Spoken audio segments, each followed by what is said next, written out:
Baiklah,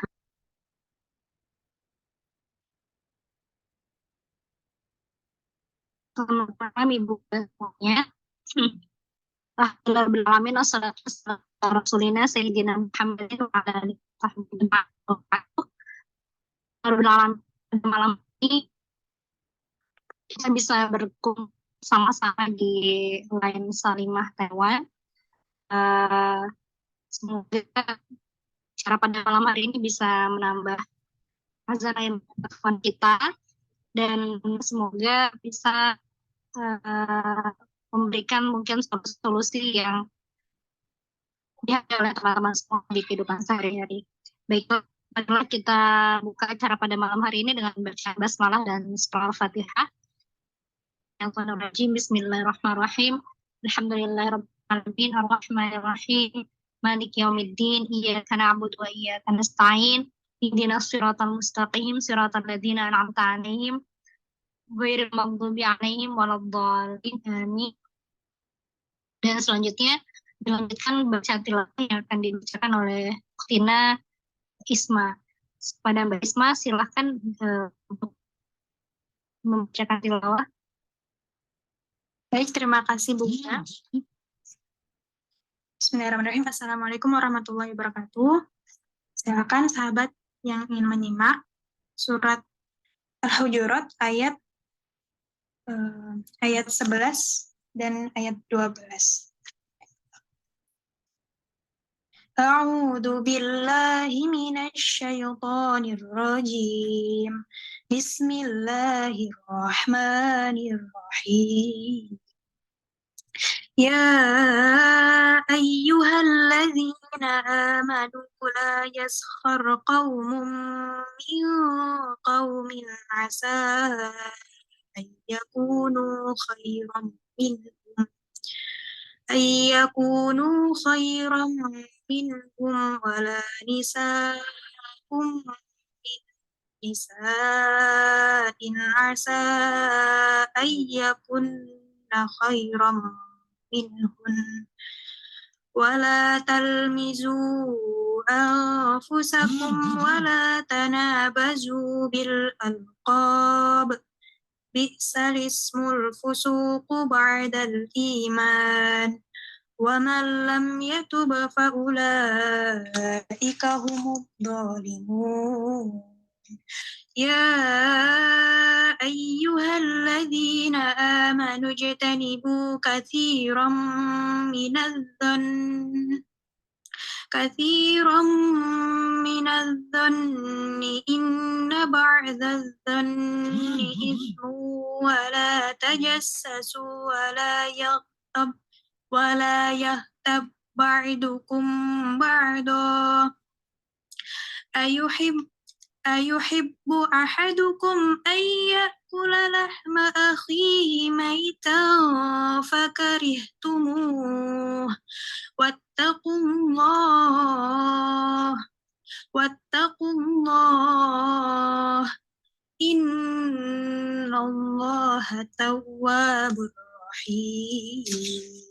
Yang artinya, wahai orang-orang yang beriman, janganlah suatu kaum mengolok-olok kaum yang lain, karena boleh jadi mereka yang diperolok-olokkan lebih baik dari mereka yang mengolok-olok.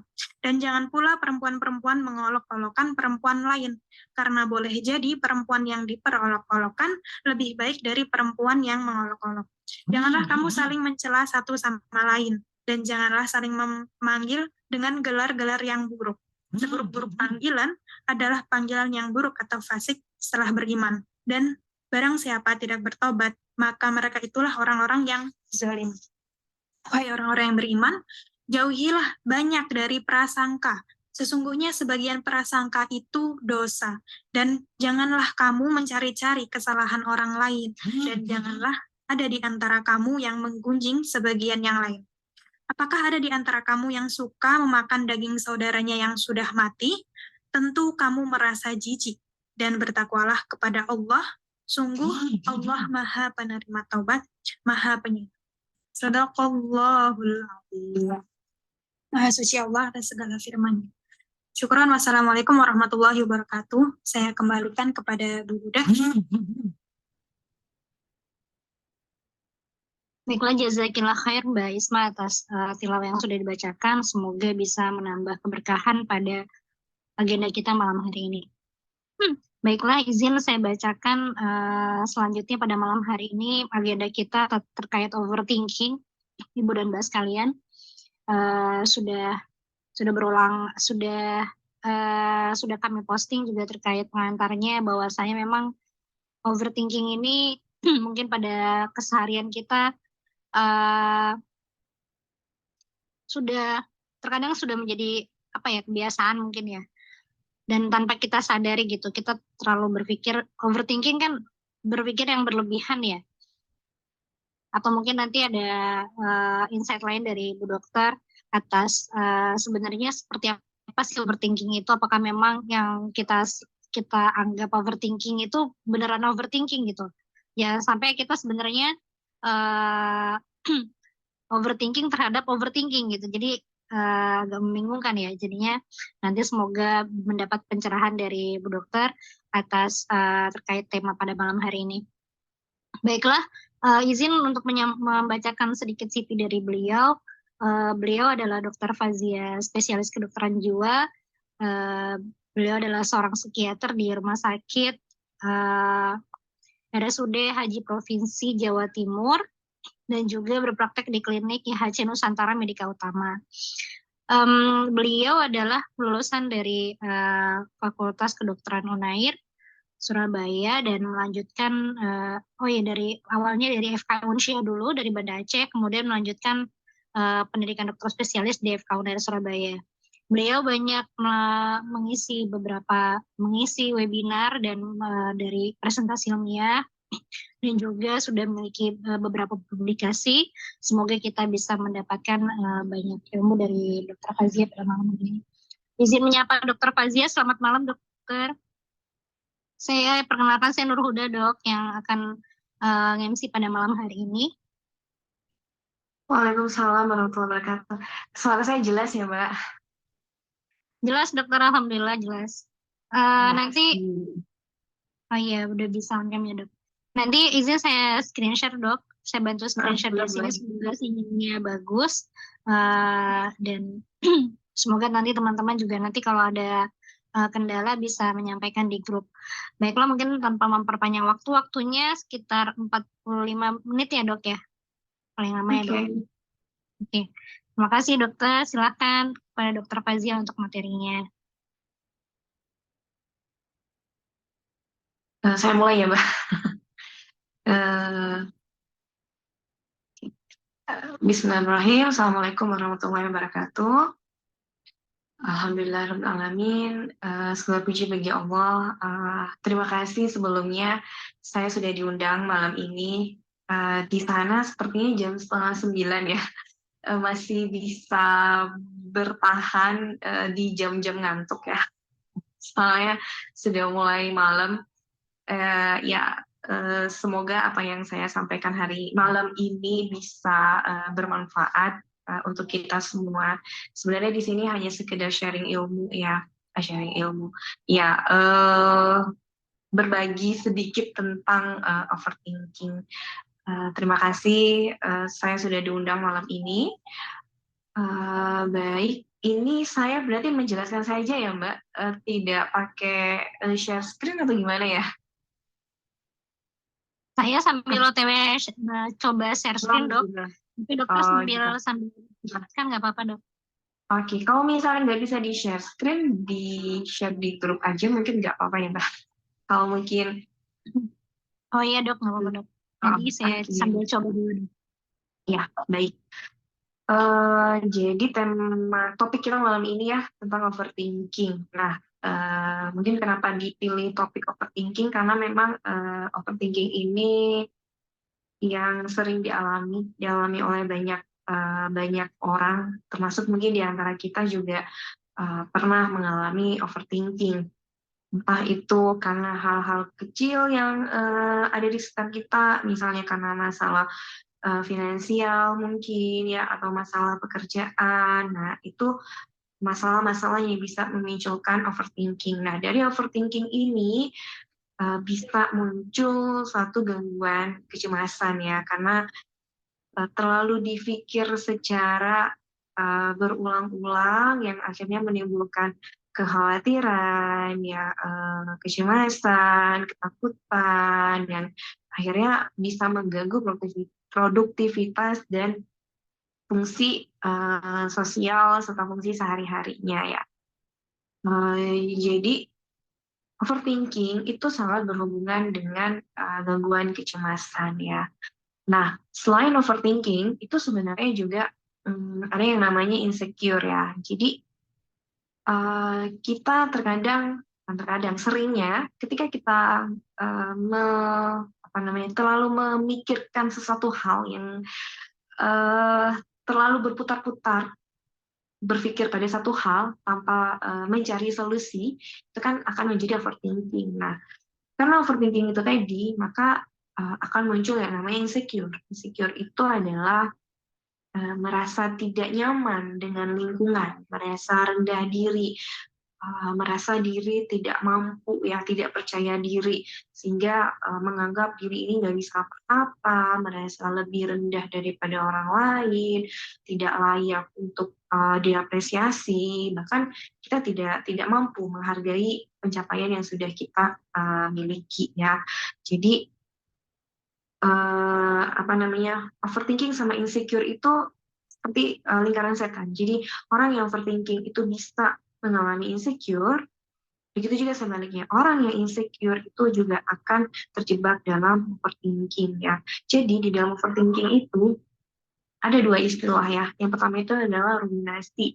Nah, ruminasi ini adalah pikiran tentang masa lalu dan saat ini. Ya, jadi kita terlalu berfokus dengan masa lalu. Misalnya nih, kita pernah melakukan suatu kesalahan yang akhirnya kita menyalahkan diri sendiri.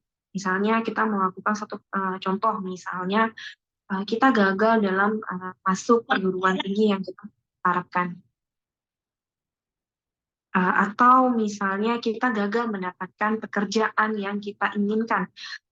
Jadi kita menyalahkan diri sendiri. Itu kan karena saya tidak belajar dengan serius, saya gagal seperti itu ya. Jadi kita menyalahkan apa yang sudah terjadi pada masa lalu.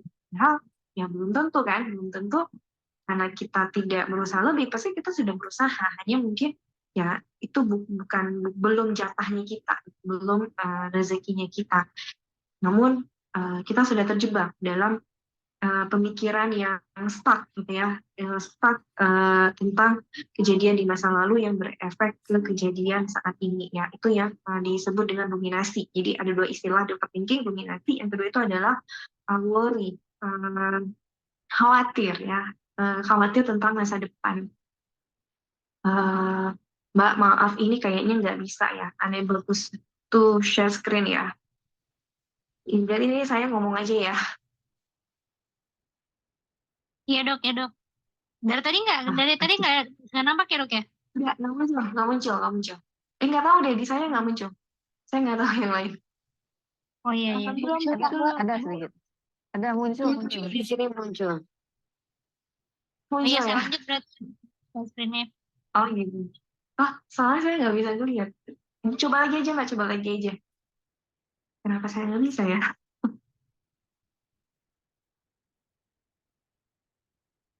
Ya udah deh, ya udah nggak apa-apa. Mungkin soalnya saya jarang pakai line ini aja.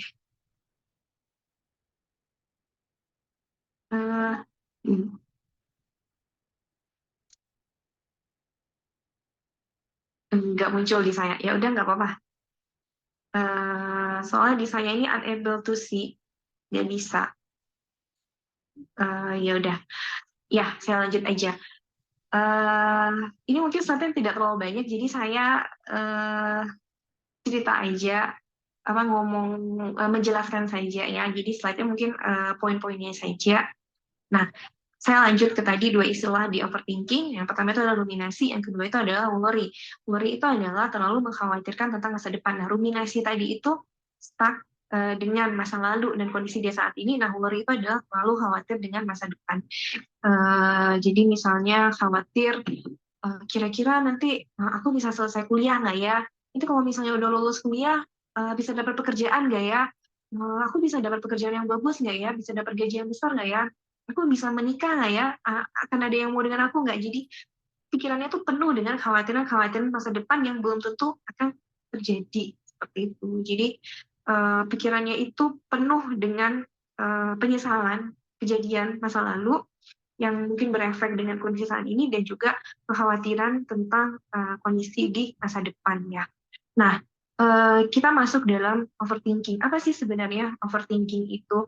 Nah, Allah itu kan sudah memberikan kita otak ya, otak yang berfungsi untuk kita berpikir, membedakan mana yang baik, mana yang buruk seperti itu. Kemudian dengan otak juga kita bisa memahami informasi ya, bisa mencerna informasi, kita bisa memecahkan masalah, kemudian kita bisa memplanningkan, merencanakan masa depan, kita bisa belajar dari pengalaman masa lalu ya, kemudian dengan dianugerahkan ilmu ya, kita juga bisa meningkatkan potensi dan mengembangkan kemampuan kita dari waktu ke waktu ya. Jadi Allah tuh sudah menganugerahkan kita kemampuan yang luar biasa banget ya, luar biasa, ilmu yang luar biasa untuk kita berkembang seperti itu ya. Nah, overthinking itu sebenarnya satu hal yang wajar. Contoh, kenapa sih wajar? Contoh misalnya ketika kita ada deadline tugas, kita ada deadline pekerjaan. Wajar ketika kita merasa cemas, merasa khawatir seperti itu. Namun ketika kita khawatir, kita terlalu berfokus pada masalah dan kita hanya berpikir di situ-situ saja, stuck di situ tanpa mencari solusi, maka itulah yang dikatakan overthinking yang tidak wajar seperti itu ya. Jadi masalah itu tidak mungkin tidak ada. Dalam hidup kita tidak mungkin tidak ada masalah. Tapi ketika kita hanya berfokus kepada masalah itu tanpa ada usaha mencari solusi, maka itu yang dikatakan dengan overthinking yang tidak wajar. Ya. Jadi ada overthinking yang wajar dan ada overthinking yang tidak wajar ya. Nah, apa penyebab overthinking? Jadi sebenarnya overthinking itu adalah suatu mekanisme pertahanan diri kita yang otomatis seperti itu ya. Seperti yang kita biasanya sering memikirkan overthinking tentang masalah finansial, kondisi kesehatan kita, pekerjaan ya, relasi ya, entah itu relasi hubungan dengan pasangan, keluarga, hubungan dengan lingkungan teman-teman sekitar kita ya. Pastilah kita dalam menjalin relasi ada konflik itu pasti. Nah, kita biasanya ketika berkonflik akan cenderung merasa tidak nyaman, merasa cemas, mungkin khawatir, merasa nggak enakan, merasa aduh sikapku ini menyakiti dia tidak ya, misalnya seperti itu, atau kita merasa kita yang salah, jadi kita sering menyalahkan diri kita sendiri. Nah, jadi overthinking itu satu mekanisme cara kita mempertahankan diri kita dalam kondisi stresor ya, dalam kita menghadapi suatu masalah ya. Jadi itu mekanisme yang wajar. Kemudian yang menjadi masalah itu adalah balik lagi seperti yang tadi saya sampaikan, ketika kita overthinking tanpa ada solusi. Nah, itu yang menjadi masalah. Jadi sebenarnya overthinking itu hal yang wajar, suatu mekanisme yang wajar, namun menjadi masalah jika tidak mengarah ke solusi ya. Nah, apakah kita sering melakukan overthinking ya? Jadi ada beberapa tanda, beberapa hal yang kita bisa melihat ke diri kita. Ini kira-kira saya overthinking nggak ya? Ya, yang pertama itu adalah sering membayangkan hal negatif tentang masa depan. Contohnya kayak tadi, khawatir bisa dapat pekerjaan yang baik atau tidak, gajinya besar atau tidak, saya bisa lulus kuliah atau tidak, kemudian saya bisa membesarkan anak-anak atau tidak, kemudian bisa mendapatkan pasangan yang baik atau tidak. Pokoknya kekhawatiran tentang masa depan ya. Kemudian merasa lemah, ya, merasa rapuh, merasa tidak percaya diri ya atau insecure. Kemudian sulit dalam berkonsentrasi dan mengambil keputusan. Jadi kayak ragu-ragu gitu ketika dihadapkan pada suatu masalah atau suatu kondisi yang dia harus mengambil keputusan, dia tidak berani mengambil keputusan. Nah, dia ragu-ragu, nggak percaya gitu, nggak yakin, tidak yakin dengan dirinya, tidak yakin dengan keputusan yang dipilihnya ya. Kemudian terus-menerus merasa cemas. Jadi karena pikiran-pikiran negatifnya tadi, karena terlalu khawatir tentang masa depan, akhirnya dirinya itu penuh, dominan dengan rasa cemas ya. Kemudian merasa kayak mudah gelisah, mudah sensitif, mudah marah, sedikit tersenggol langsung emosi seperti itu, atau sedikit ada masalah langsung overreaktif, langsung bereaksi berlebihan. Padahal sebenarnya responnya nggak perlu berlebihan juga, tapi karena dia dipenuhi dengan pikiran-pikiran negatif dan kecemasan, akhirnya responnya terlalu overreaktif. Kemudian hindari hal-hal yang menyenangkan, menghindari hal-hal yang membahagiakan bagi dia, karena dia merasa bahwa saya nggak, misalnya contoh ya, pasien saya sering mengatakan, saya sebenarnya pengen tidur dong, tapi saya memilih untuk tidak tidur. Saya merasa bahwa tidur itu membuat saya tidak produktif, membuat saya tidak melakukan apa-apa. Padahal yang dia juga tidak melakukan apa-apa, seperti itu. Ya, ada juga yang dia lakukan, apakah dia tidak. Tapi dia merasa bahwa saya merasa bersalah ketika saya tidur, karena saya tidak produktif. Nah, itu yang sering dibutuhkan oleh pasien. Padahal sebenarnya tidur itu penting untuk meregenerasi sel-sel kita yang membuat mood kita jadi baik. Jadi penting. Tapi dengan banyak orang yang akhirnya memilih untuk tidak melakukan hal-hal yang menggunakan mobil. Misalnya selain tidur, dia memilih untuk tidak tidak jalan-jalan dengan teman-temannya. Misalnya dia diajak jalan-jalan, dia memilih untuk tidak, alasannya karena saya memang tidak produktif, saya merasa sia-sia, itu tidak yang sering terlihat dengan kejadian masalah. Jadi dia belum bisa bisa untuk satu hidupan karena dia di dalam kondisi misalnya, tapi dia belum keluar dari masalah, dia masih bergabung dengan pengalaman masa kemudian sering berpikir terlalu banyak terhadap segala sesuatu yang ada fungsi atau gini, pasannya mengkritik tugasnya. Ini tugas kamu hari ini kurang baik ya. Nah, padahal kan sebenarnya memberikan masukan, memberikan kritikan yang baik supaya dia bisa menentukan tugas yang baik. Tapi dipikirkan aku nggak mampu deh menjadi tugas ini, itu nggak mampu untuk melakukan tugas ini. Jadi setiap ada yang memberikan masukan, dan ini tidak layak dan penghargaan atau tidak layak mendapatkan pujian atau tidak layak mendapatkan apresiasi. Nah, sebenarnya atasannya tidak bermaksud ini hal kedua yang saya sebutkan ada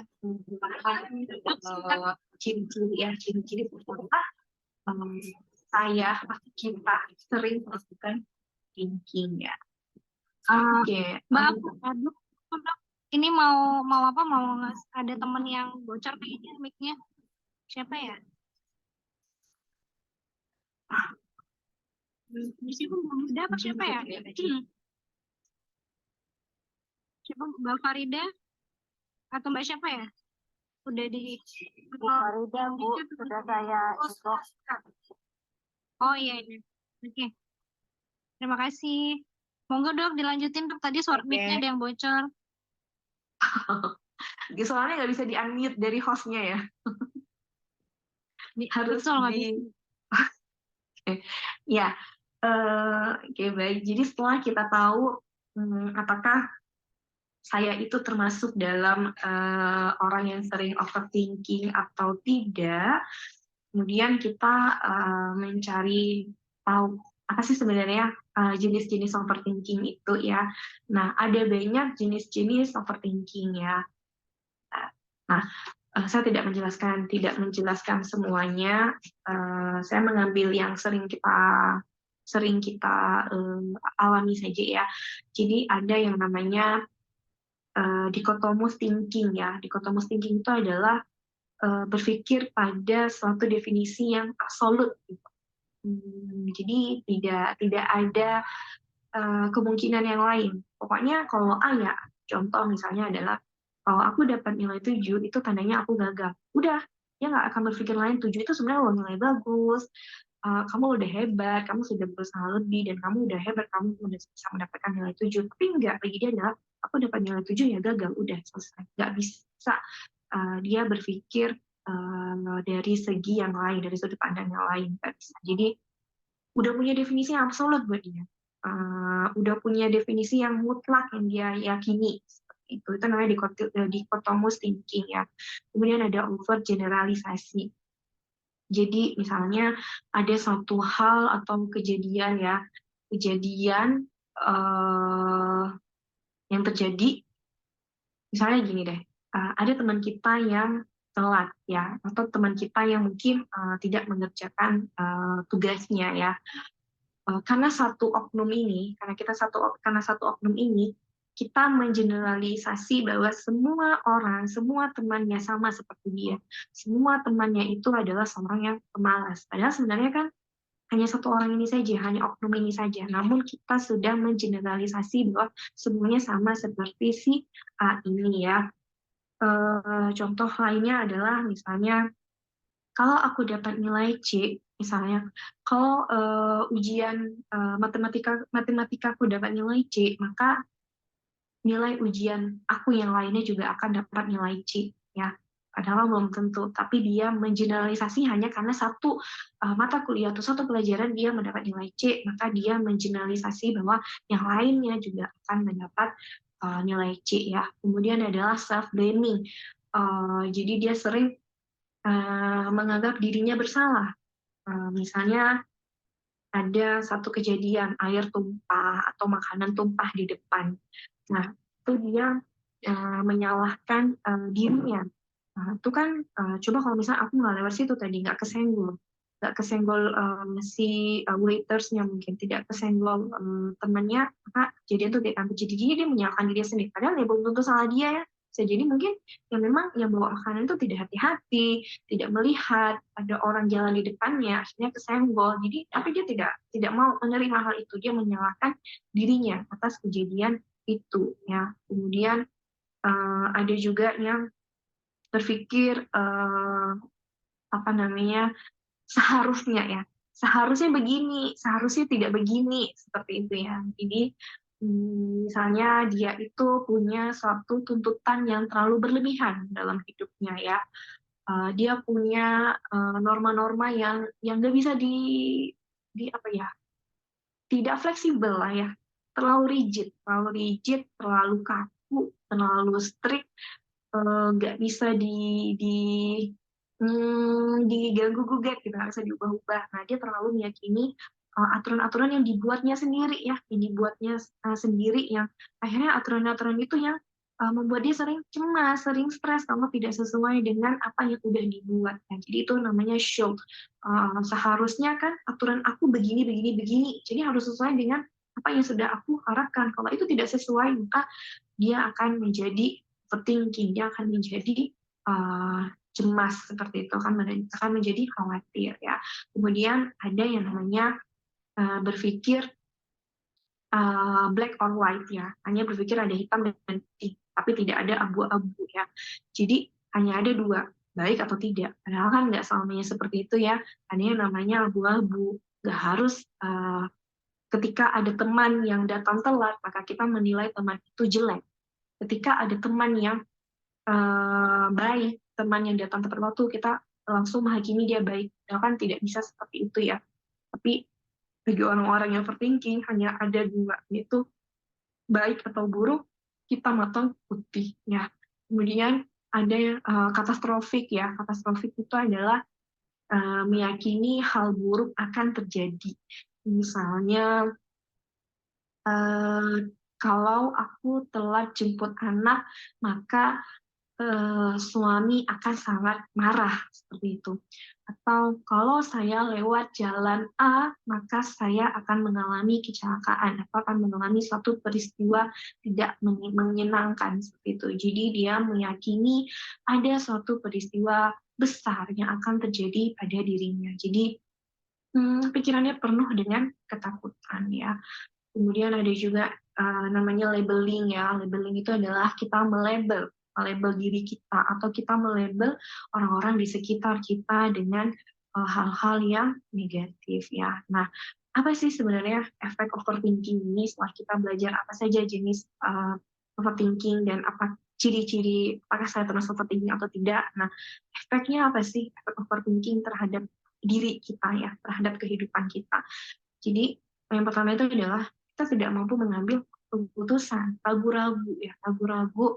Nah, itu tadi karena kekhawatiran, kecemasan, ketakutan, akhirnya kita sulit mengambil keputusan. Kita ragu-ragu dalam mengambil keputusan, ya. Kemudian membuat pikiran kita terlalu terfokus dengan hal-hal yang tidak baik, dengan pengalaman-pengalaman masa lalu atau kekhawatiran tentang masa depan, sehingga kita tidak bisa fokus dengan apa yang sedang kita kerjakan saat ini. Kita tidak bisa fokus dengan kondisi kita saat ini. Misalnya kita sedang mengerjakan tugas, karena kita punya pengalaman mungkin dengan dosen itu atau dengan guru itu, pengalamannya tidak menyenangkan, pernah dikasih nilai jelek, atau pernah dikritik, ditegur, akhirnya kita nggak fokus ngerjain tugas. Malah hasilnya kan, karena kita nggak fokus,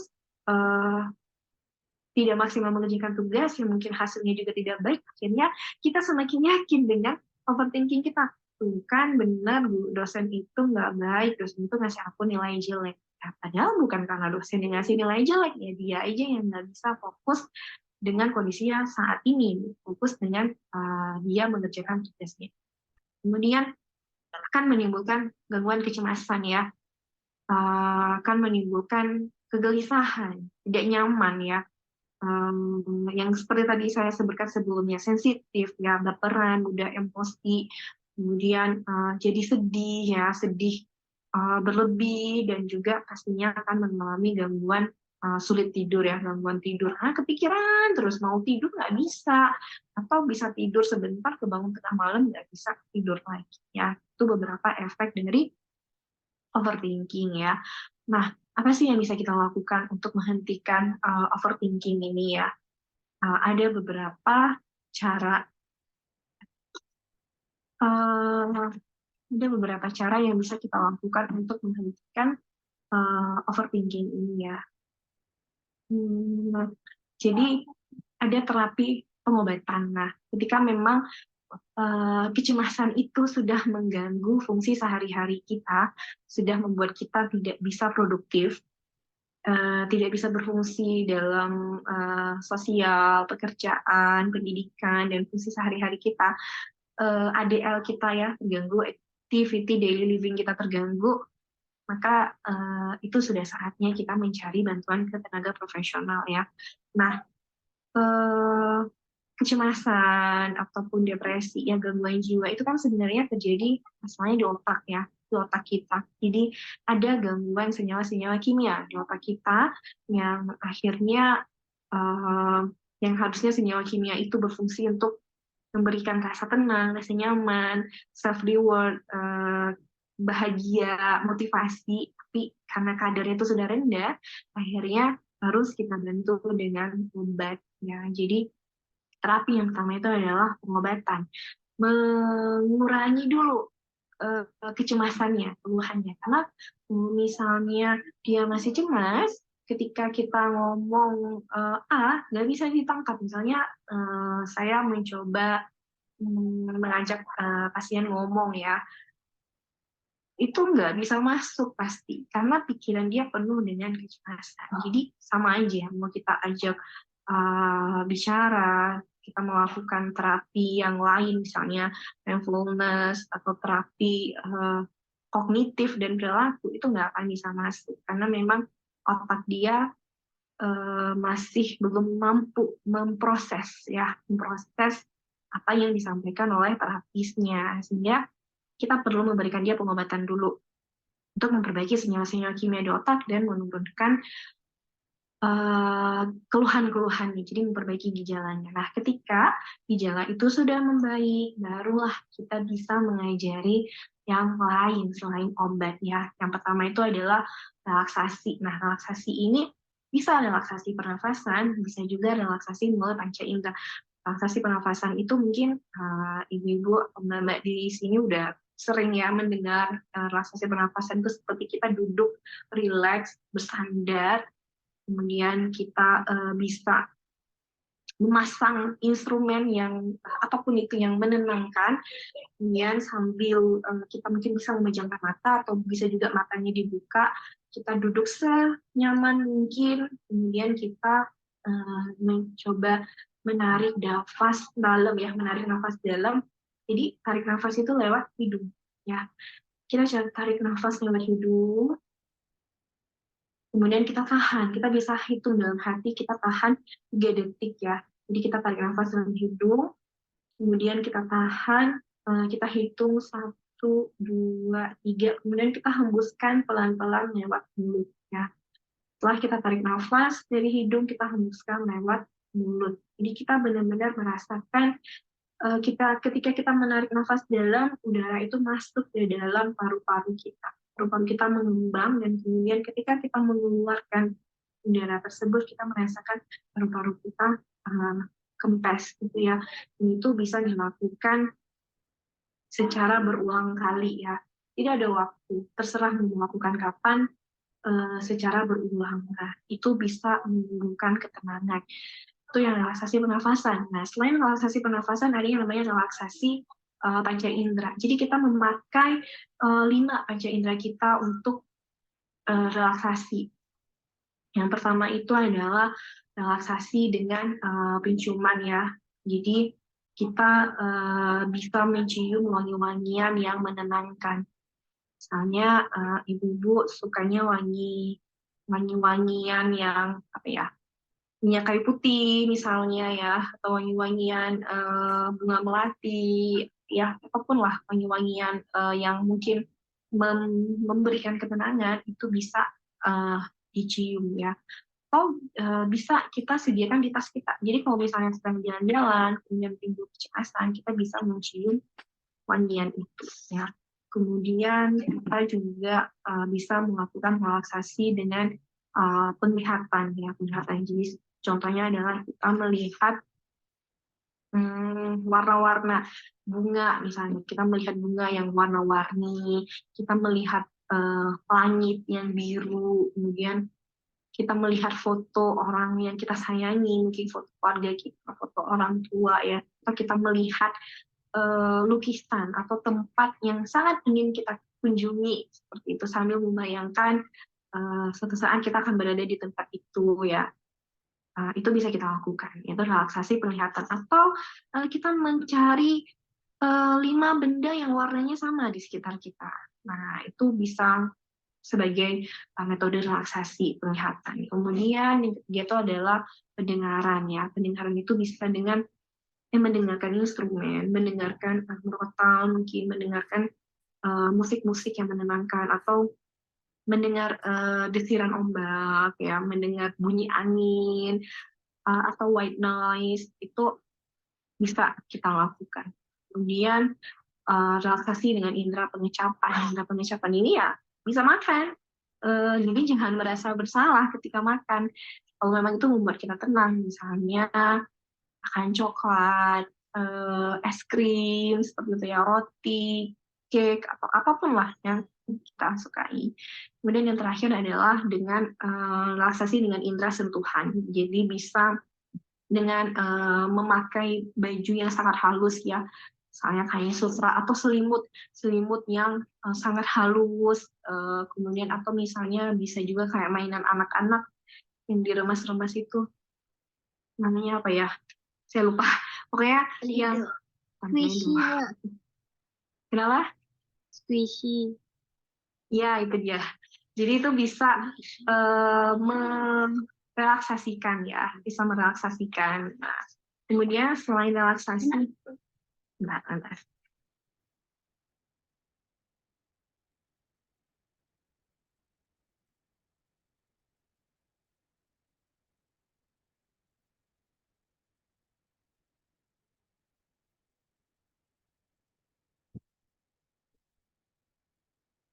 Mohon maaf. Kemudian yang kedua itu selain relaksasi adalah dengan metode distraksi ya.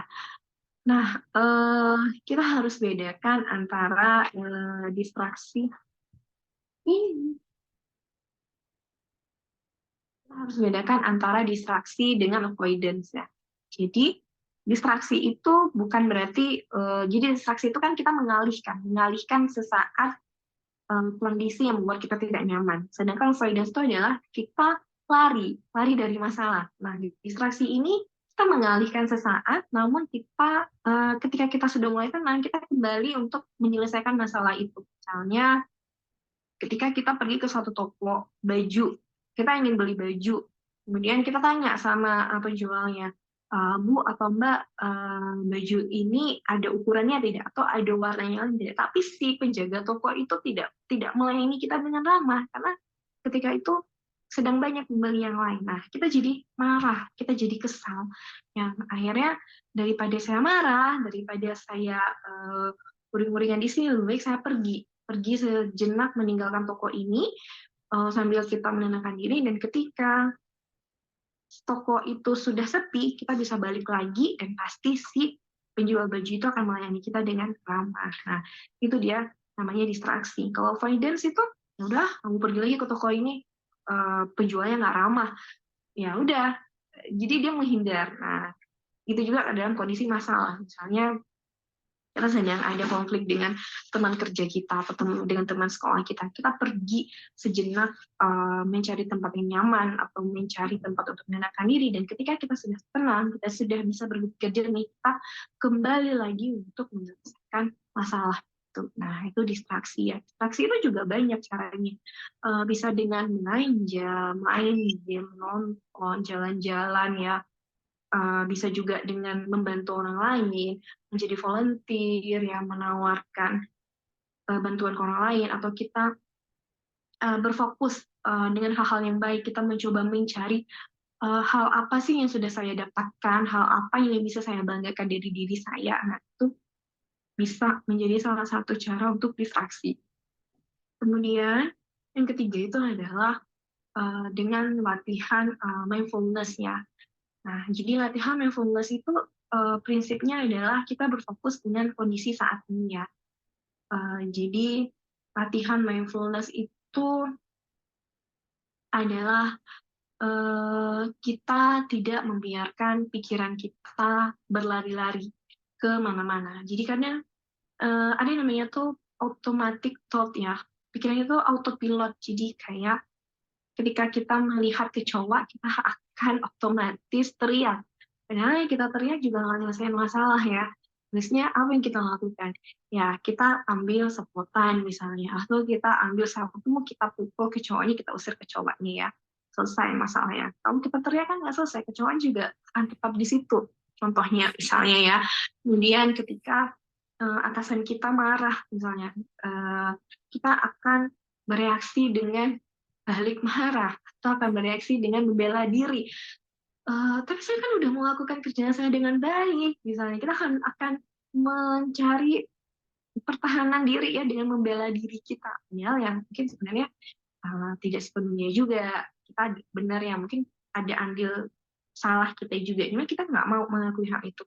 Akhirnya kita bereaksi berlebihan ya, sehingga kita membiarkan pikiran kita untuk selalu berlari-lari ke masa lalu kita dan berlari-lari ke masa depan yang belum terjadi, sehingga kita perlu fokus dengan kondisi kita saat ini. Contoh latihan mindfulness ini adalah, jadi mindfulness-nya adalah aware ya, aware terhadap kondisi saat ini, yaitu kondisi pikiran, emosi, fisik kita, dan tindakan kita saat ini. Contoh misalnya, ketika kita makan, kita pasti akan makan. Ya udah makan aja. Kita nggak pernah mau melihat nasi kita itu warnanya apa, bentuknya baik nasinya hangat atau tidak, bentuknya punel atau tidak mungkin, kemudian lauknya apa, warnanya apa, rasanya bagaimana, kita nggak pernah mikir, ya udah makan gitu ya.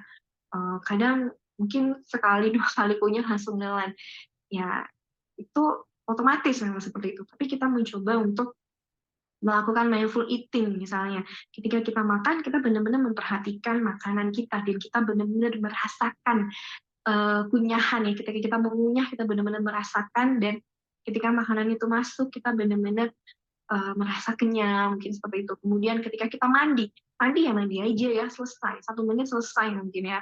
1 kali banjuran, pakai sabun, banjuran sekali lagi udah selesai. Tapi coba deh, ketika kita mandi, kita merasakan air itu menyegarkan, memberikan semangat lagi buat kita. Mungkin yang capek lelah dengan mandi jadi lebih semangat, capeknya hilang ya, jadi lebih segar. Kemudian ketika kita taruh sabun, kita bisa merasakan wanginya sabun itu. Dan ketika kita membanjur lagi sabunnya, kita bisa merasakan badan kita tambah segar. Ya, itu namanya mindfulness ya. Bisa banyak contoh lainnya dalam kehidupan sehari-hari kita. Kemudian yang terakhir itu adalah self-love. Sebentar. Nah, self-love ini adalah penting untuk kita menghargai diri kita ya. Kalau bukan diri kita sendiri yang menghargai diri kita, maka siapa lagi ya? Karena kita tidak bisa memaksakan orang lain untuk mencintai kita. Kita tidak bisa memaksakan orang lain untuk selalu suka sama kita, untuk selalu mengiyakan apa yang kita lakukan. Karena kita tidak pernah bisa mengontrol orang lain. Yang bisa kita kontrol adalah diri kita, pikiran kita, perasaan kita, dan perilaku kita. Maka yang tahu benar kondisi kita adalah diri kita sendiri. Maka mencintai diri sendiri itu adalah penting. Mencintai diri sendiri itu bagaimana caranya? Bisa dengan self-care ya, ke salon misalnya, merawat diri, menjaga diri, kemudian menghargai setiap pencapaian yang sudah kita lakukan, menulis apa saja yang sudah kita lakukan, pastinya mengucapkan terima kasih kepada diri kita yang sudah bertahan sampai detik ini, yang sudah berjuang sampai detik ini. Mungkin jarang banget ya kita mengucapkan terima kasih ke diri kita sendiri, dan kita lebih sering ingin memperhatikan orang lain, memberikan segala-galanya kepada orang lain, yang mencintai orang lain, tapi mengorbankan diri kita sendiri. Padahal salah ya.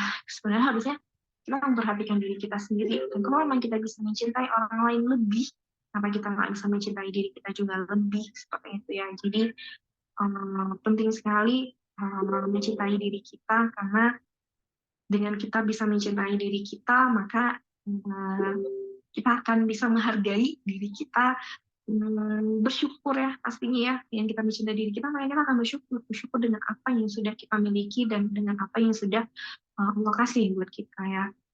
Sehingga kemungkinan untuk membandingkan diri dengan orang lain, melihat-lihat orang lain itu nggak ada, karena kita sudah merasa bersyukur dengan apa yang kita miliki saat ini, dan merasa sudah sangat berterima kasih ya, sudah masih diberi kesehatan, masih diberi nikmat sampai detik ini ya. Jadi self love itu erat kaitannya dengan syukur dan ikhlas ya. Sebentar, ini slide-nya sudah sebentar.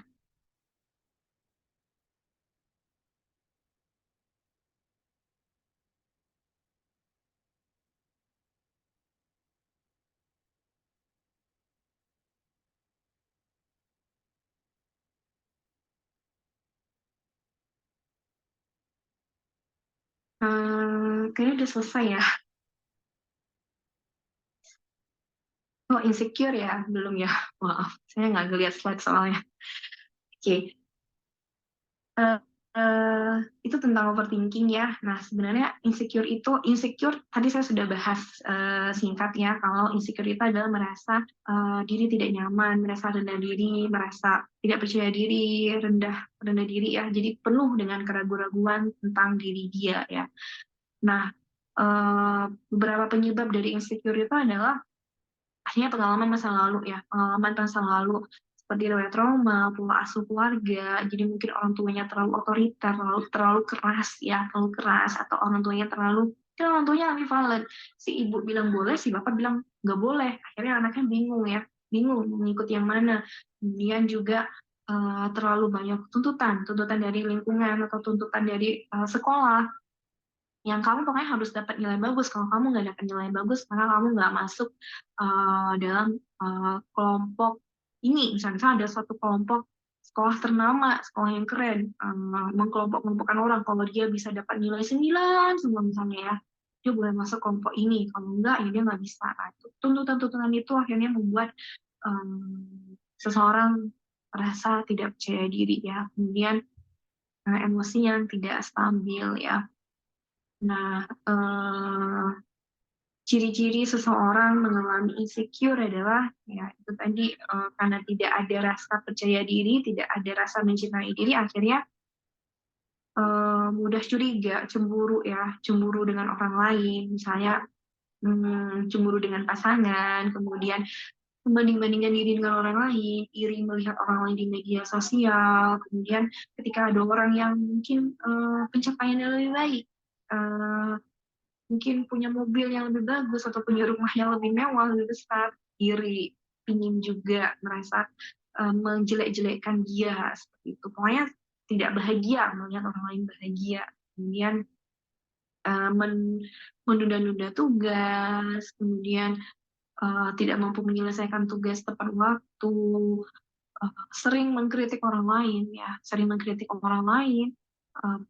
Tapi ketika dia dikritik, dia jadi tidak percaya diri, dia jadi marah, jadi emosi, tapi dia malah mengkritik orang lain ya. Kemudian apa namanya sering sombong ya, menyombongkan diri, kemudian mengabaikan dan tidak bisa atau sulit mengapresiasi kesuksesan orang lain ya. Oke, mungkin ini yang bisa saya sampaikan malam ini. Semoga bermanfaat. Kayaknya sudah lebih 45 menit ya, Mbak. Nggak apa-apa dok, Ya. lebih Pas ya, 45 menit ya. Jadi kita mulai 8 kurang 15. Di jam saya sih. Pas 45 menit nih. Oke. Mungkin ini yang bisa saya sampaikan. Semoga bermanfaat. Mohon maaf bila ada salah. Saya kembalikan ke moderator. Alhamdulillah, terima kasih atas penyampaian materinya dari Dr. Fazia, sangat sangat mengena ya insya Allah ya, karena memang ya kita sering sekali terjebak dengan overthinking yang tidak menuju ke solusi gitu. Mungkin teman-teman kalau ada pertanyaan atau ada yang ingin didiskusikan bisa langsung open mic atau bisa lewat chat. Assalamualaikum, izin bertanya Bu. Monggo Bu, silakan Bu. Iya, mungkin tadi aku nyimaknya telat ya, jadi nggak tahu tadi udah dibahas, aku belum masuk naik apa gimana. Gini ya Bu, untuk menghadapi pasien yang istilahnya insecure terus khawatirnya itu berlebih, cara menenangkan bukan untuk diriku ya, maksudnya untuk menenangkan ke pasien itu sendiri, sikap kita gimana gitu ya Bu? Kan intinya masalahnya di dia, kalau dianya tenang kan ke kita juga tenang, tapi kalau dianya udah, ini begini begitu, kan kitanya jadi panik, jadi kadang kepancing gitu loh. Gimana cara kita ngadepin biar apa kita ikut, apa ya, ibaratnya ngalah gila sama dia, sama gilanya gitu, ngimbangin apa gimana gitu. Terima kasih. Baik dok, mungkin bisa langsung dijawab dok, gimana cara menyikapi ketika ada yang teman kita yang seperti itu gitu. Ya, ketika ada teman kita yang panik, sebenarnya kita jangan ikut Bukan panik. ke teman sih, maaf bukan ke teman nih sih, lebih ke pasien, ke bos gitu. Ya, pasien. kalau misalnya Jadi lebih pendapatnya adalah tua dikit kita gitu. berarti iya, iya. terapis dan pasien gitu ya, gitu kah maksudnya? Iya, jadi posisinya gini dok, kayak apa misalnya beliau yang menjaga Iya, pasiennya ini, jadi caregivernya. Caregivernya, oke, baik, Iya. baik. Ya, sebenarnya kita juga harus melihat kondisinya ya, artinya gini, seseorang yang sedang panik atau sedang cemas itu jangan apapun yang kita katakan itu mungkin nggak mempan buat dia. Jadi cukup kita meyakini dia ya, meyakini dia bahwa kondisi ini aman, kamu baik-baik saja, kamu berada di tempat yang nyaman, kamu berada di tempat yang aman, seperti itu ya. Kemudian kita mungkin bisa memeluk dia, menenangkan. Artinya kalau misalnya dia panik dan kita ikutan panik, kita ikutan terpancing emosi, misalnya itu nggak bisa menyelesaikan masalah. Akhirnya dia tambah panik, ya kita ikut-ikutan panik. Jadi lebih baik jika memang kita seorang caregiver ya, dan pasiennya sedang panik atau sedang marah, mungkin emosinya meningkat, sebaiknya kita yang tenang, ya kita yang tenang. Karena kita tahu pasti misalnya yang kita jaga itu seorang lansia, misalnya ya, orang tua. Nah itu kan memang lansia itu akan cenderung sensitif, mudah marah, seperti itu. Jadi kita yang masih muda atau kita yang masih sehat, kita yang mungkin mengalah dalam arti kita memahami kondisinya dia. Karena kalau saya ikut terpancing emosi, tidak akan menyelesaikan masalah. Jadi lebih baik kita bisa melakukan distraksi. Yang tadi saya sampaikan ya, distraksi mungkin pergi meninggalkan pasien itu sampai dia reda, dia membaik dan kita tenang, baru kita kembali lagi ke dia, atau ya kita menenangkan diri dia dengan memastikan bahwa ibu atau mbak baik-baik saja di sini, tempatnya aman, ibu tidak sendirian, saya ada di sini untuk membantu ibu, seperti itu. Jadi kita tidak boleh menyalahkan ya, sebaiknya kita tidak menyalahkan, kita tidak menghakimi atas perasaan yang dia rasakan, dan kita bisa memvalidasi sebenarnya, memvalidasi emosi dia, memvalidasi perasaan dia. Misalnya, oh sepertinya ibu sedang tidak nyaman ya, ibu sepertinya sedang marah, apa yang bisa saya bantu misalnya, apa yang membuat ibu marah. Jadi kita memvalidasi emosi dia, kita memvalidasi perasaan dia, seperti itu. Jadi ikutan terpancing emosi itu tidak menyelesaikan masalah. Jadi lebih baik kita tenang atau kita melakukan distraksi untuk menenangkan diri. Mungkin itu jawabannya. Bagaimana Bunda Bilkis, ada tanggapan lagi buatan? Iya, terima kasih Bu. Insya Allah, iya paham. Baik. Memang agak susah gampang juga ya jadi caregiver ya, apalagi mungkin caregiver seorang lansia. Semoga Allah mudahkan ya bunda-bunda semuanya. Monggo ibu-ibu ada yang mau ditanyakan lagi? Bisa langsung open mic. Jadi sebenarnya mungkin sambil nunggu pertanyaan ya, kalau ada yang mau nanya bisa langsung open mic ya ibu-ibu. Sebenarnya kalau baperan itu juga termasuk overthinking nggak ya dok ya? Karena sekarang lagi ngehitsnya baperan dok. Jadi ada posting apa dikit dia baper padahal bukan buat dia gitu misalnya. Bisa, baperan itu kan sensitif ya, mudah emosi, jadi bisa masuk dalam overthinking, bisa masuk dalam insecure, bisa tersinggung ya sebenarnya ya, baperan itu mudah tersinggung.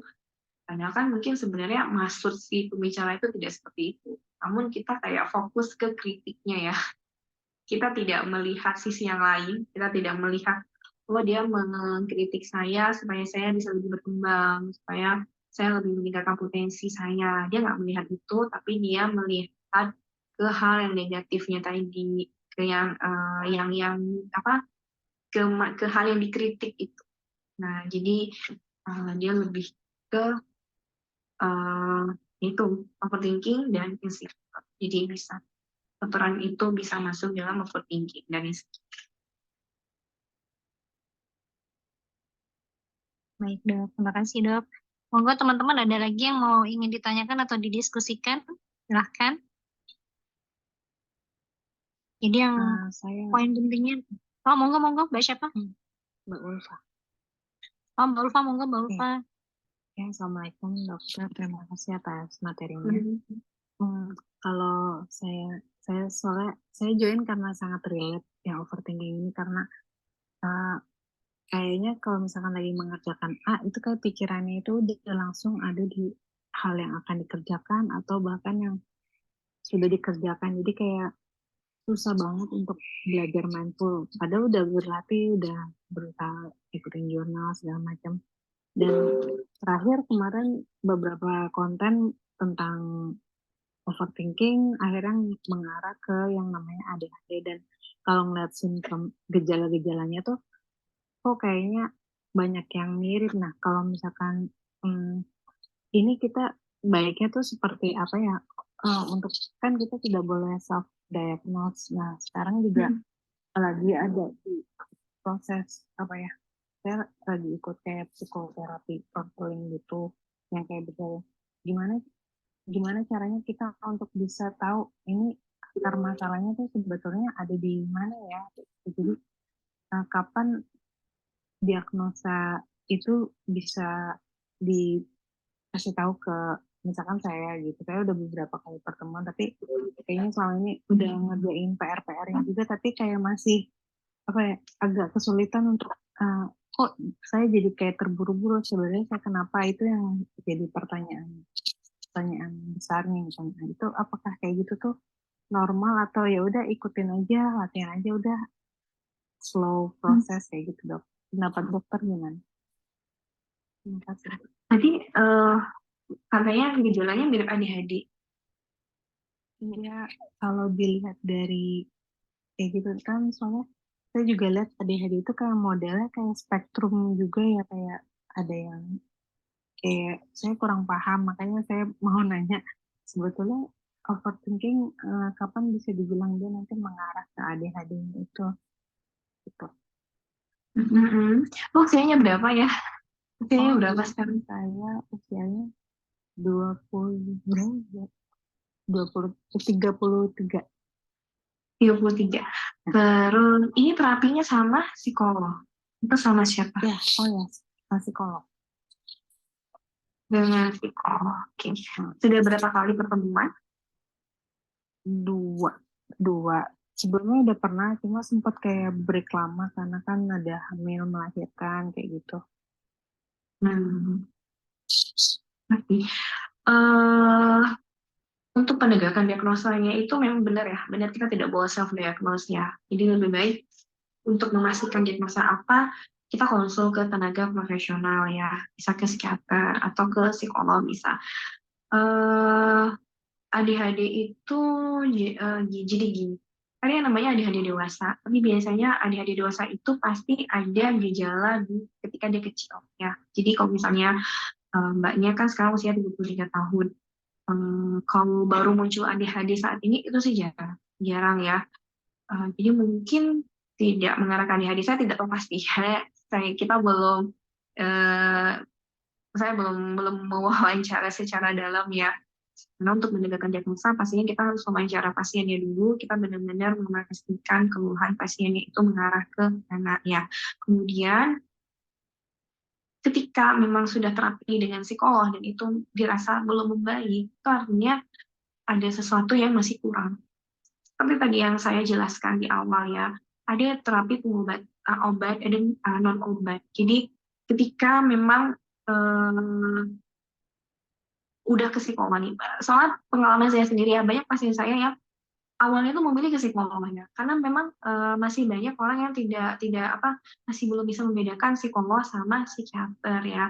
Kesannya tuh kayak ke psikolog tuh kayak lebih keren mungkin ya, lebih apa ya, stigmanya tidak terstigma lah. Cuma kalau udah ke dokter jiwa udah kayak dianggap gila, dianggap gangguan jiwa, padahal ya enggak kayak gitu juga ya. Jadi banyak pasien saya yang udah ke psikolog akhirnya merasa nggak membaik, dan setelah ke dokter dan mendapat pengobatan akhirnya baru merasa lebih baik. Nah, seperti yang tadi saya sampaikan bahwa ketika kita mengalami stresor jangka panjang itu kan terjadi perubahan senyawa kimia di otak ya. Ketika memang senyawa kimia itu sangat rendah dan kita tidak memperbaiki, walaupun memang kita sudah menyarankan pasien melakukan banyak latihan-latihan, mungkin itu tidak cukup signifikan membantu karena senyawa kimianya masih rendah. Jadi kombinasi obat dengan latihan itu lebih baik hasilnya. Karena obat itu bekerja di otak untuk memperbaiki senyawa kimia rendah tadi, dan latihan itu bisa menjadi coping mekanisme untuk menyelesaikan masalah. Jadi kalau memang Mbaknya merasa bahwa sudah melakukan latihan dan itu belum cukup signifikan, baik, masih merasa sama saja, mungkin lebih baik coba mencari bantuan ke dokter ya. Karena memang psikomat itu tidak bisa memberikan meresepkan obat ya. Jadi memang ada pasien-pasien yang kondisinya sudah sangat berat, jadi sudah nggak bisa membantu dengan latihan-latihan. Karena memang kalau misalnya depresi, bilang lah ya, depresinya sangat berat kayak gitu, itu udah nggak bisa dengan latihan. Harus dengan bantuan obat. Atau misalnya kecemasannya itu yang udah sangat berat, nggak bisa. Tapi kalau misalnya masih yang depresi ringan, cemasnya masih cemas yang ringan, itu masih bisa dibantu dengan latihan. Tapi kalau sudah kondisi yang berat, sedang berat, itu sebaiknya ke dokter. Mungkin itu Mbak, kalau memang dirasa belum membantu, apalagi sudah lama ya, walaupun sempat break dan sekarang mulai lagi tapi merasa masih sama saja, mungkin bisa mencoba mencari alternatif ke dokter, ke psikiater. Baik, Dok. Untuk Terima kasih. memastikan diagnosanya apa, Oh iya. memastikan sebenarnya ini arah-arahnya kemana. Ini mungkin dokternya bisa lebih menjelaskan. Oke, soalnya kan memang ada kuesioner juga, ada form-form yang lumayan banyak diisi untuk dilihat hasilnya. Dan kemarin sih yang psikolognya bilang lebih ke arah ke gangguan kecemasan dan mengarah ke depresi ringan. Cuma ya makanya masih, tapi itu juga dia belum kayak secara pasti hanya membaca dari hasil kuesioner yang dia berikan. Ada memang lumayan banyak sih waktu itu, kan sebelum ketemu kan disuruh isi.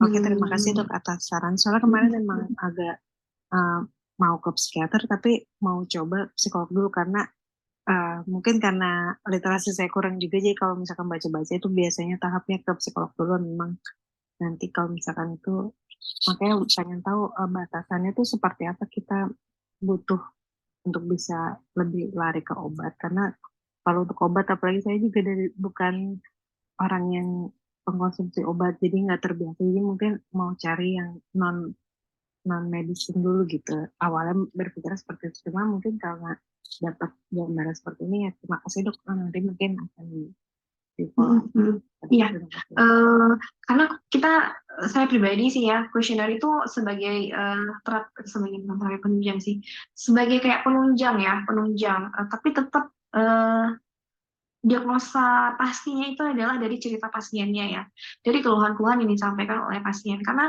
kalau kita berpatokan ke kuesioner itu kan subjektif sekali ya, bagi saya. Jadi saya pribadi sih kuesioner itu hanya sebagai pembantu saja, pembantu untuk meyakini suatu diagnosa yang kita buat, tapi tidak bisa menjadi patokan. Jadi tetap patokan diagnosa itu adalah dari cerita-cerita dan keluhan-keluhan yang disampaikan oleh pasiennya. Nah, jadi sebenarnya nggak masalah kalau misalnya Mbak memilih untuk memilih untuk ke psikolog dulu. Namun ketika memang dirasa tidak membaik, ya mungkin bisa mencari alternatif ke psikiater ya. Jadi nggak ada yang salah kok Mbak, nggak ada yang salah. Ketika memang ke psikolog dulu itu tidak salah. Jadi benar kok, benar. Cuma ya kalau memang dirasa tidak membaik, kalau memang dirasa membaik nggak apa-apa dilanjutkan. Tapi kalau memang dirasa tidak membaik, ya itu berarti saatnya harus mencari tenaga profesional lain. Baik Dok, terima kasih penjelasannya. Oke. Terima kasih atas pertanyaan dari Mbak Ulfa dan jawaban dari Dr. Fazia. Ini ada titipan pertanyaan Dok dari Ibu Yanti. Kemudian ini terkait usia sekolah Dok. Jadi kalau misalnya apakah overthinking ini juga bisa menjangkiti anak-anak masih usia 8 tahun misalnya, usia SD gitu. Dan apakah memang mereka ini juga treatmentnya kita bisa ajak untuk relaksasi juga gitu. Kalau misalnya kita lihat kok ini anaknya kayaknya overthinking gitu misalnya Dok ya. Monggo Dok. Ya. Biasanya overthinking jarang pada anak-anak ya, kalaupun karena anak-anak itu kan kemampuan berpikir abstraknya masih belum terbentuk. Abstrak thinking itu ya, kemampuan dia berpikir konkret ya, kemampuan dia berpikir secara komplit ya, abstrak itu baru terbentuk di atas usia 11 tahun. Jadi anak-anak di bawah usia 11 tahun itu belum ada pikiran abstrak. Jadi kalau untuk overthinking itu nggak ada. Kalaupun ada mungkin bukan overthinking tapi lebih ke ya mungkin dia rewel, mungkin dia pingin sesuatu, mencari perhatian ya, mencari perhatian orang tuanya. Mungkin itu ya itu cara dia untuk seeking attention ya, mencari perhatian orang tuanya. Mungkin orang tuanya menurut dia kurang sibuk, kurang perhatian, akhirnya dia mencari cara dengan seperti itu ya. Jadi overthinking pada anak-anak sih jarang. Nah, ketika memang kita menemukan anak kita rewel, sering sering entah tantrum atau gelisah, bisa kita bisa mengajari mereka untuk relaksasi. Jadi menenangkan anak dengan teknik pernafasan, relaksasi pernafasan itu bisa banget dan boleh banget ya. Lagi misalnya anak-anak dengan ADHD atau anak-anak dengan autis itu dengan relaksasi panca indera itu disarankan. Akan mereka memang ada masalah dengan sensoriknya ya, dengan sensoriknya sehingga mereka sensory seeking ya, mereka mencari kebutuhan sensorinya. Jadi bisa banget malah satu terapi untuk anak-anak ADHD atau autis itu kan dengan didekap pakai selimut, pokoknya yang didekap dengan sesuatu yang halus seperti itu. Jadi bisa relaksasi itu bisa buat anak-anak. Namun kalau overthinking itu tidak hampir tidak pernah terjadi pada anak-anak. Cuma kalau misalnya kecemasan ya. Cemas itu ada pada anak, tapi tidak yang dilalui dengan overthinking. Dan kecemasan pada anak-anak itu kenapa bisa terjadi? Ya itu tadi mungkin pola asuh dari orang tuanya, dia tidak mendapatkan sosok ayah yang baik atau tidak mendapatkan sosok ibu yang baik, atau ya orang tuanya terlalu keras, terlalu otoriter, atau orang tuanya yang terlalu memanjakan, tidak pernah mengatakan tidak, sehingga anaknya menjadi sangat manja atau tidak terbiasa dengan penolakan. Sehingga ketika ditolak, sekali dikatakan tidak, maka dia akan cemas. Ya. Jadi gangguan kecemasan ada pada anak, namun kalau overthinking jarang ditemukan pada anak. Makasih banyak dok, semoga bisa menjawab ya Bu Yanti. Ada lagi mungkin terakhir teman-teman, kalau ada yang mau nanya bisa langsung open mic. Oh, halo. Saya Monggo, mau mungkin. tanya, halo. Iya. Ya, Iya, silakan. terima kasih dok. Saya Lina. Saya mau tanya, ada kemungkinan nggak terkait overthinking itu tuh menurun gitu, atau ya secara genetik gitu, atau misalnya kalau sebagai orang tua kita tuh punya overthinking itu, gimana mendidik anak kita atau ya supaya dia tidak melalui apa yang dilalui orang tuanya gitu mungkin. Soalnya saya punya pengalaman, saya ngerasa saya itu cukup overthinking, tapi orang tua saya, terutama ibu saya itu orang yang apa ya, bisa mungkin psikolog pribadi saya gitu kali ya dok. Jadi dari kecil tuh dilatih dan efeknya mungkin tidak masif di usia sekarang, tapi jadi masih ada lah mungkin bibit-bibit overthinking itu. Nah saya ya gimana cara mendidik anak, atau mungkin ada kemungkinan itu tuh menurun atau enggak gitu. Terima kasih. Ya, overthinking itu kan salah satu dari gejala ya, gejala ke arah kecemasan atau depresi. Nah, gangguan jiwa, baik itu depresi, cemas, atau gangguan jiwa yang lainnya, itu bisa genetika, bisa menurun. Jadi kalau kita punya warga yang mengalami gangguan jiwa, apa itu cemas atau depresi, atau gangguan jiwa yang lainnya, maka anaknya lebih beresiko mengalami gangguan jiwa. Jadi keturunan itu pasti ada, keturunan itu ada. Itu salah satu faktor ya, salah satu faktor penyebab gangguan jiwa. Itu adalah keturunan genetika. Nah, tadi kan Mbaknya bilang kalau ibu itu menjadi psikolog pribadi ya. Nah, mungkin bisa ditiru. Yang akhirnya mungkin membuat ibu Mbak atau menjadi tidak overthinking, yang mungkin masih ada sisa tapi tidak tidak seberat yang dulu. Nah, untuk anak ya bisa ditiru mungkin dari cara ibu mengasuh, atau ya kita menyadari bahwa seringnya kita itu mengasuh anak tanpa kita sadari kita mengikuti apa yang dilakukan oleh orang tua ke kita ya. Nah, ketika memang orang tua kita keras misalnya, kita biasanya akan tanpa kita sadari kita akan cenderung keras ke anak. Maka kita menyadari hal itu salah, kita memutus trauma generasi itu ya. Jadi kita menyadari bahwa orang tua saya mendidik saya seperti ini dan saya jadinya seperti ini. Orang tua saya mendidik saya keras, maka saya menjadi seorang yang cemas. Nah, saya tidak boleh mendidik anak saya keras seperti itu. Nah, jika memang ibu merasa cukup baik dengan pola asuh orang tua, bisa ditiru pola asuh orang tua itu ya ke anak. Tapi ketika kita menyadari bahwa ada yang salah dari pola asuh orang tua kita, nah disitulah kita pentingnya belajar untuk belajar parenting ya, belajar mengasuh anak supaya trauma itu tidak terulang lagi ke anak kita. Baik, terima kasih dok. Saya ada Terima pertanyaan. kasih pertanyaannya. Oh, halo. Oh, boleh dok, satu lagi dok. Nggak apa-apa Iya. dok. Kalau Ini Boleh. kalau di oh iya, Indonesia, monggo Bu. oh ya, kalau di Indonesia proses untuk daftar kalau mau ke psikiater itu gimana? Apa langsung ke poli jiwa di rumah sakit? Terima kasih. Boleh. Jadi untuk pengobatan jiwa itu di cover BPJS, boleh pakai BPJS, boleh pakai umum.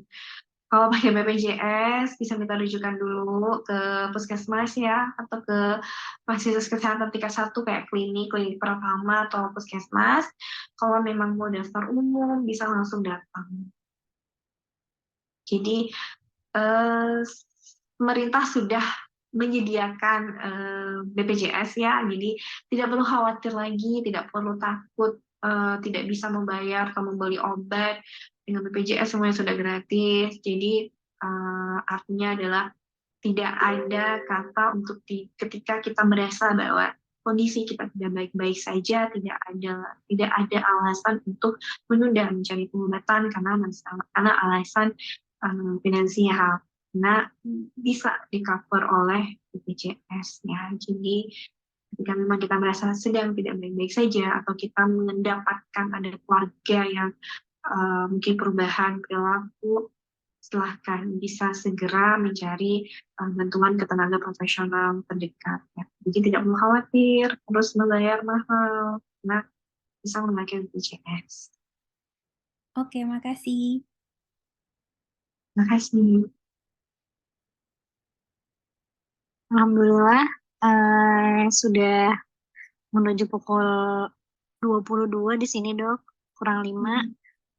Mungkin terakhir dok, kalau dokter berkenan mungkin masih ada 47 yang join di sini. Berkenan untuk ini ya dok, relaksasi pernafasan dok, terakhir dok sebelum tidur. Dipimpin gitu dok, bareng-bareng gitu. Mungkin teman-teman walaupun nggak open mic bisa sambil relaksasi pernafasan. Kita rasakan gitu dipandu oleh dokter Fazia kalau berkenan dok. Tapi ini nggak ada instrumennya ya Mbak? Nggak apa-apa dok. Mungkin bisa mencari posisi yang nyaman ya. Bisa mencari posisi yang nyaman, bisa sambil duduk, relax, bersandar.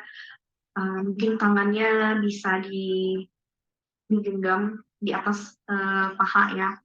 Atau sambil tidur juga boleh. Pokoknya posisinya senyaman mungkin dan serileks mungkin ya. Jadi tangannya boleh digenggam atau dilepaskan juga boleh, letakkan di atas paha ya. Kemudian setelah kita sudah merasakan dalam posisi yang nyaman, kita bisa menarik nafas kita ya, menarik nafas bisa dengan memejamkan mata atau matanya terbuka. Jadi kita bisa menarik nafas yang dalam dari lewat hidung ya. Tarik nafas dalam lewat hidung. Kemudian kita tahan 3 detik, kita hitung 1, 2, 3. Kemudian kita hembuskan lewat mulut ya. Jadi mulut kita itu seperti mencucu. Jadi kita hembuskan pelan-pelan ya. Dihembuskan jangan langsung satu tarikan langsung keluar, tidak. Jadi kita tarik nafas dalam, kemudian kita hembuskan pelan-pelan. Oke, sambil kita benar-benar bisa merasakan paru-paru kita mengembang dan mengempis ya. Oke, jadi kita bisa mengulang hal itu sesering mungkin ya.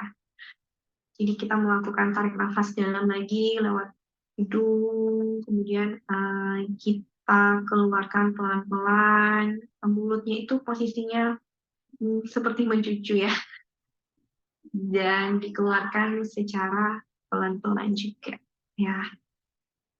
Mungkin lebih baik kalau memang dibantu dengan instrumen ya, itu bisa lebih menenangkan. Dan kalau misalnya kita terdistraksi dengan apa yang ada di sekitar kita, balik lagi, fokus lagi ke latihan itu ya. Jadi kalau memang ada gangguan, fokus lagi ke apa yang sedang kita kerjakan. Mungkin itu bisa dipahami ya Mbak. Semoga bisa Terima kasih banyak dipraktikkan. Dok. Ya, Dok, insya Allah semoga teman-teman bisa mempraktekkan karena seolah-olah sebenarnya gampang, cuma kayaknya mau nyari timing buat relaksasi pernafasan tuh kayaknya susah sekali gitu. Sama seperti mindfulness tadi.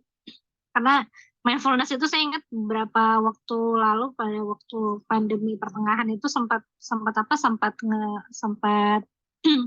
ngehits juga, cuma sekarang baru ingat lagi, oh iya ada mindfulness ya. Dan memang apalagi emak-emak, ibu-ibu itu suka sekali multitasking, dan ketika multitasking itu jadi nggak mindfulness lagi gitu. Terima kasih Dokter Fazi atas materi yang luar biasa pada malam hari ini, dan izin kami bagikan materinya di grup Dok. Ya, silakan. Dan ya Dok, teman-teman terima kasih atas yang sudah hadir pada malam hari ini. Semoga bisa mendapatkan manfaat dari pertemuan kita pada malam hari ini, dan izin kita tutup dengan bacaan doa kafaratul majelis. Istighfar dulu, istighfar 3 kali, astagfirullahaladzim, astagfirullahaladzim, astagfirullahaladzim, dan doa kafaratul majelis, subhanakallahumma bihamdika asyhadu an la ilaha illa anta astaghfiruka wa atubu ilaik. Sekali lagi terima kasih Dokter Fazi atas materinya dan kesediaan untuk mengisi di Salimah Taiwan. Salam dari kami semua di sini Dok. Sehat selalu Dokter. Assalamualaikum. Waalaikumsalam warahmatullahi wabarakatuh. Selamat beristirahat Ibu-ibu dan Bapak semuanya. Assalamualaikum.